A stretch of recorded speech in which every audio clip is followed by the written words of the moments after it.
அனைத்து சாப்பாட்டு பிரிவுகளுக்கும் அனைத்து சாப்பாட்டு ராமர்களும் வணக்கம். இன்னைக்கு இது என்ன மீன்? இது பாம்ஃப்ரெட் ஃபிஷ். Pomfret fish. அண்ணாச்சி ஃபைன் ஆப்பிளோட ஃபைனானது. வெள்ளரிக்காய். இது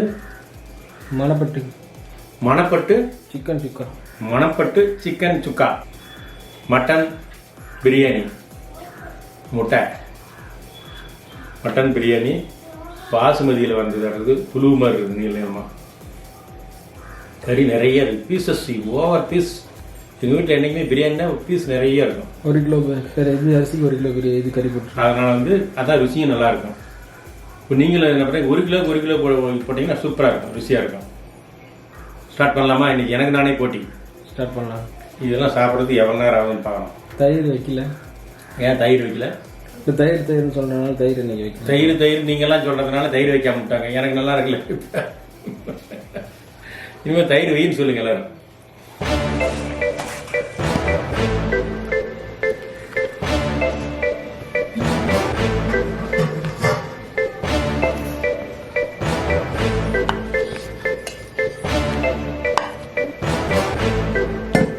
மீன்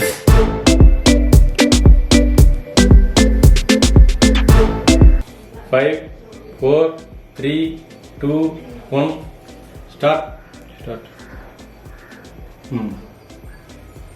பிரியாணி ருசி பார்ப்போம்.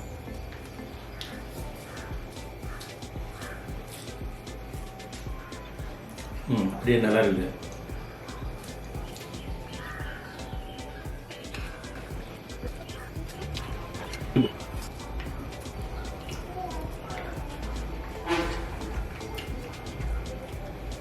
இன்னும் இருக்கிற கறியெல்லாம் பூரி சாப்பிடும்.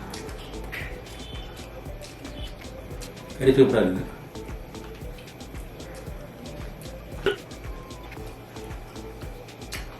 இவ்வளோ பெரிய எலும்பு.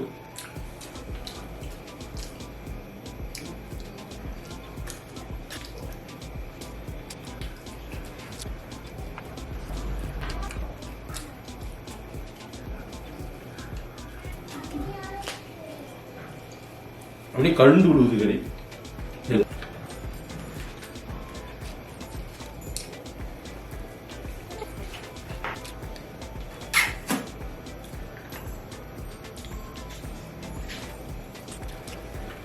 பிரியாணி இருக்கிற பீஸ் பூரா பொரிக்காச்சு. சூப்பர். பொல இருக்கு. அரிசி போட்டுதா?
தோலார் போட்டீங்களா?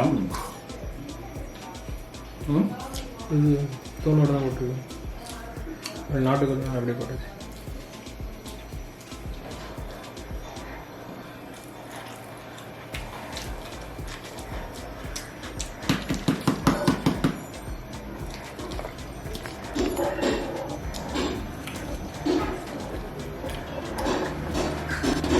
மஞ்சள் தூள், சீரகத்தூள், மிளகாத்தூள் போட்டோம்.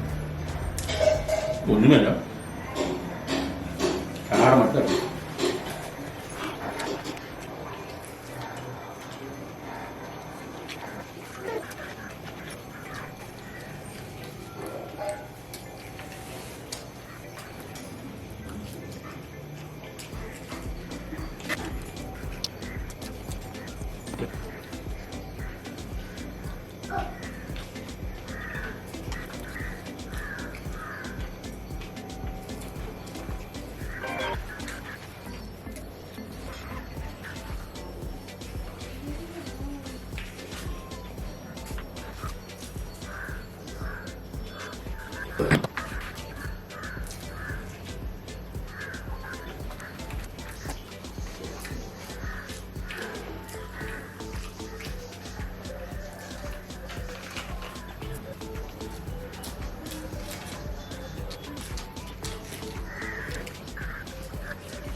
இன்னும் முந்திரி பருப்பு போடலாம்.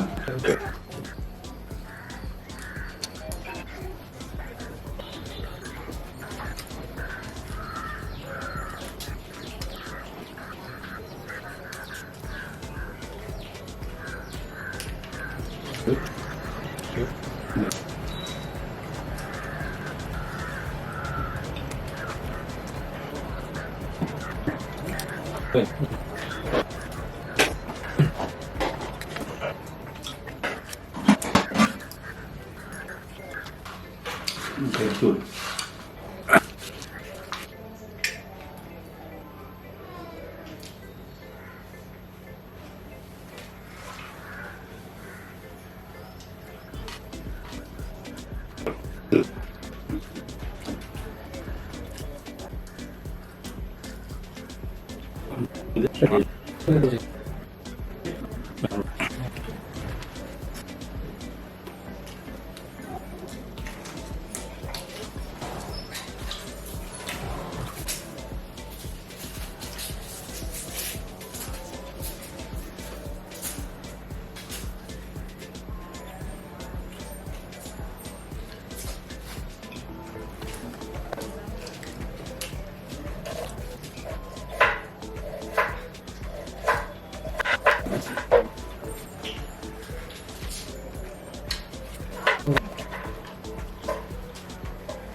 மீன், கோழி, ஆடு, முட்டை 4 சாப்பிட்டாச்சு.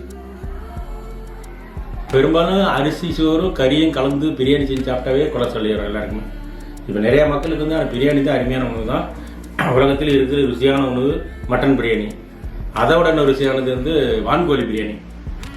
வான்கோழி பிரியாணினா வான்கோழி தான் சொல்லுவாங்க. அது வான்கோழி பிரியாணி எந்த பிரியாணி சாப்பிட்டாலும் சரி கொலஸ்ட்ரால் கண்டிப்பாக உற்பத்தி ஆகும் நிச்சயமாக. அதனால் வந்து இவ்வளோ சாப்பிட்டாலும் சரி கொலஸ்ட்ரால் வரும். அதனால் அதுக்காக ஒன்றும் இல்லை. அதுக்கு தான் நீங்களே தயாரிச்சிங்க. இஞ்சி சாறு, பூண்டு சாறு, எலுமிச்சம்பழம் சாறு, ஆப்பிள் பழ செய்கிற வினிகர், தேன் கலந்து நீங்களே செஞ்சீங்க சொல்லி வீடியோ போடுங்க. செய்ய முடியாதுங்க, செய்கிறதுக்கு நேரம் மட்டும் நமக்கு வாங்கிக்கிங்க. இதுக்காக கண்டிப்பாக இட்லி சாப்பிட்டாலும் கொலஸ்ட்ரால் வரும். அதில் மாற்றமே இல்லை. அந்த 2 இட்லி சாப்பிட்டு ஓட்டிகிட்டு இருந்தால் ஆனால் ஓரளவு தயாரிக்கலாம். 4 இட்லினாலும் கொலஸ்ட்ரால் வந்துடும்.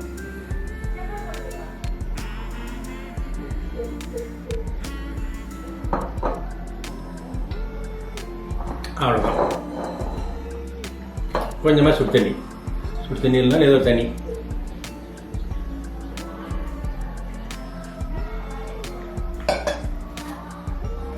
ஃபினிஷ். இது வந்து கொலஸ்ட்ரால் வராது, நல்ல ஜீரணமாகும், பிரியமாக போகும், கொழுப்பு கட்டியிருக்காது. கொழுப்புனால வந்து ஹார்ட் அட்டாக் வராது. வேறு இந்த வீடியோ உங்களுக்கு பிடிச்சிருன்னு நினைக்கிறேன். பிடிச்சதுன்னா லைக் பண்ணுங்கள், ஷேர் பண்ணுங்கள், கமெண்ட் பண்ணுங்கள்.